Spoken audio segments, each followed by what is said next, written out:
অসন্তোষ নিরসনে আলোচনা করছেন শ্রম উপদেষ্টা, বিজিএমএ সভাপতি সহ খাত সংশ্লিষ্টরা। আলোচনায় উঠে এসেছে নানা পরামর্শ। এ বিষয়ে বিস্তারিত জানাবো সহকর্মী মুন্নাফ রশিদের মাধ্যমে। মুন্নাফ, জানাবেন সংকট নিরসনে এই আলোচনা থেকে গুরুত্বপূর্ণ কোনো নীতিগত জায়গায় পৌঁছানো গেল কিনা?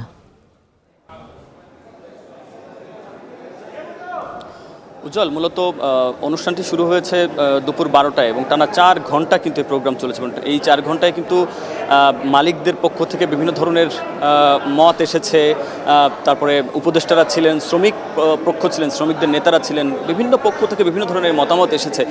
তবে একটি বিষয় এখানে দেখা গেছে যে মালিকদের পক্ষ থেকে যেমন শ্রমিকদের বিরুদ্ধে বিভিন্ন ধরনের কথা এসেছে, তাদের যে যৌক্তিকের পাশাপাশি অযৌক্তিক কিছু দাবি ছিল সে বিষয়ে যেমন মতামত এসেছে। শ্রমিকদের পক্ষ থেকেও কিন্তু বলা হয়েছে যে মালিকদের যে অসহযোগিতা বা মালিকদের যে দুর্বলতা সে বিষয়েও বলা হয়েছে।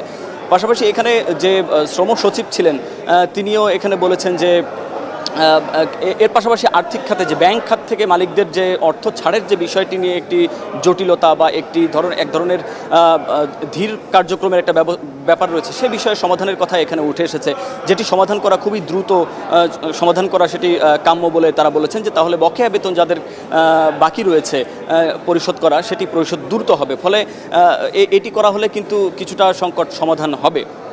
এর বাইরে যে আইন শৃঙ্খলার, বিশেষ করে সেনাবাহিনীর পক্ষ থেকে মেজর জেনারেল মঈন খান এখানে এসেছিলেন। তিনি যেটি বলেছেন যে সেখানে 3টি কারণ তিনি উল্লেখ করেছেন এই যে শ্রমিক অসন্তোষ। সেখানে তিনি বলেছেন যে প্রথমে শুরুর দিকেই যে বহিরাগতদের একটি হামলার কথা তিনি বলেছেন, সেই হামলার পরবর্তীতে তারা যে সেনা মোতায়েন বাড়ানোর ফলে সেই বহিরাগতদের প্রবেশটা কিছুটা নিয়ন্ত্রণ হয়েছে। এখন আরেকটি বিষয় তিনি বলেছেন, 3টি বিষয়ের মধ্যে 2 নম্বরটি হচ্ছে যে যৌক্তিক দাবির পাশাপাশি কিছু অযৌক্তিক দাবি রয়েছে শ্রমিকদের, সেগুলো নিরূপণ করে সেগুলোর বিরুদ্ধে ব্যবস্থা নেওয়ার কথা বলেছেন। এর বাইরে আরেকটি বিষয় বলেছেন যে ঝুট ব্যবসাকে কেন্দ্র করে এই ধরনের অসন্তোষ তৈরি হয়েছে। ঝুট ব্যবসা একটি বড় ধরনের রাজনৈতিক একটা ব্যাপার থাকে, রাজনৈতিকভাবে সকলের সমন্বয়ে কিন্তু এই সমস্যাটা সমাধানের কথা তিনি বলেছেন। এরপরে উপদেষ্টারা যখন আসলেন, আসিফ মাহমুদ সজীব ভুঁইয়া শ্রম উপদেষ্টা, তিনি যেটি বলেছেন যে শ্রমিকদের পক্ষ থেকে বলা হয়েছিল রেশনিংয়ের ব্যবস্থা করা, মালিকদের পক্ষ থেকেও বলা হয়েছিল রেশনিং সহ শ্রমিকদের যে সুযোগ সুবিধা বাড়ানোর ব্যাপারটি বলেছিলেন। তিনি কিন্তু বলেছেন যে কিছু কিছু অঞ্চলে ইতিমধ্যে টিসিবির সাথে কথা বলে রেশনিং ব্যবস্থার কথা তিনি বলেছেন। এর বাইরে যে ব্যাংকিং চ্যানেল থেকে যেসব অর্থ ছাড়ের বিষয়গুলো জটিলতা রয়েছে সেসব সমস্যার সমাধানের জন্য উদ্যোগ নিয়েছেন এবং শ্রমিকদের সমস্যা সমাধানের জন্য একটি সেল গঠন করা হয়েছে। সেখানে অভিযোগও ইতিমধ্যে পড়েছে, সেই অভিযোগগুলো আমলে নিয়ে পর্যবেক্ষণ করে সেগুলো সমাধানে কিন্তু অনেকটা এগিয়েছে সরকার, সেটিও কিন্তু উল্লেখ করেছেন।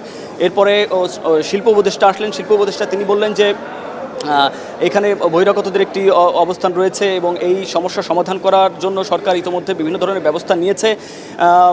এরপরে শেষ পর্যায়ে যখন চলে আসে তখন কিন্তু মালিকদের পক্ষ থেকে এবং এখানে যারা অংশ নিয়েছিলেন তারা বলছিলেন যে একটি সিদ্ধান্তের কথা বলছিলেন। তো সেই সময় আমরা দেখেছি কিছুটা হট্টগোলের সৃষ্টি হয়েছিল এবং তারা বলছিল যে এই অনুষ্ঠান থেকে একটি সিদ্ধান্তে পৌঁছানো যায় কিনা, সিদ্ধান্ত দেওয়ার কথা বলেছিল। এবং তখন কিন্তু বলা হলো যে আগামীকাল থেকে সব সমস্যা সমাধানের মাধ্যমে আগামীকাল থেকে সকল কারখানা খোলা রাখা হবে। যদি বিজিএমএর সভাপতি তখন আসলেন, যদি একটি কারখানা বন্ধ হয়ে যায় তাহলে সারা দেশে যে বিজিএমএ যে আইন রয়েছে, শ্রম আইনের 13 ধারা অনুযায়ী সারা দেশে পোশাক কারখানা বন্ধ ঘোষণা করা হবে। এটি বলার পরে তিনি কিন্তু সেখান থেকে চলে গেলেন। তখন কিন্তু আরও একটু হট্টগোল আমরা দেখেছি। এরপরে শ্রম উপদেষ্টা এসে উপদেষ্টাদের মধ্য থেকে একজন এসে বললেন যে এই শ্রমিক অসন্তোষ এবং এই যে একটি অস্থিরতা চলছে এটিকে যদি কেউ পুঞ্জীভূত করতে চায় তাহলে তাদের বিরুদ্ধে ব্যবস্থা নেওয়া হবে। এবং আরও একজন শিল্প উপদেষ্টা বললেন যে যদি কারখানা খোলার পরেও আগামীকাল যদি কেউ অস্থিতিশীল পরিস্থিতি করতে চায় বা করে তাদেরকে তারা মনে রাখবেন এবং তাদেরকে পরবর্তী ব্যবস্থা নেওয়া হবে। অর্থাৎ আগামীকাল যে পোশাক কারখানা খুলবে এটি যেমন সত্য, এর পাশাপাশি যদি একটি সংঘাতের একটা বিষয় থেকে যাচ্ছে, যদি কারখানা বন্ধ হয়ে যায় কোনো একটি কারখানা, তাহলে পরের দিন থেকে আবার। বিজিএমএ ভবন থেকে যুক্ত ছিলেন সহকর্মী মুন্নাফ রশিদ। এদিকে গণতন্ত্র